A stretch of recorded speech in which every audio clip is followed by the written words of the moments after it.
Një nga pyetjet më të shpeshta që më bëjnë klientët është si e vlerësoni një pronë. Vlerësimi i duhur një prone është një nga proceset më të rëndësishme i cili na mundson neve që të shisim pronën në çmimin më të mirë të mundshëm dhe në kohën më të shpejtë të mundshme.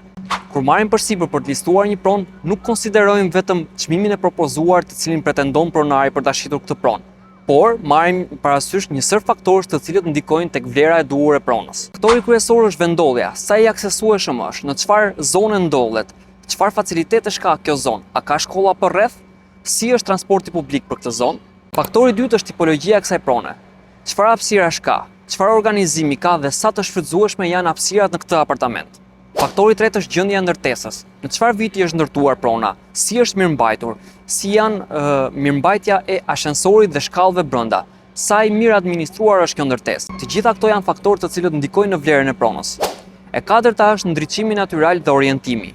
Një apartament i mirë ndriçuar sigurisht bëhet një faktor për të rritur sa më shumë vlerën e kësaj prone. Dhe e pesta tregu aktual. Sa është çmimi mesatar i shitjes së një prone të ngjashme në të njëjtën zonë dhe me të gjitha këto faktorët të cilët cilësuan pak më parë. Pra, vlerësimi i një prone nuk është thjesht një numër në ajër, por një analizë duke konsideruar një sër faktorësh. Për një vlerësim të saktë të pronës tuaj, më kontaktoni.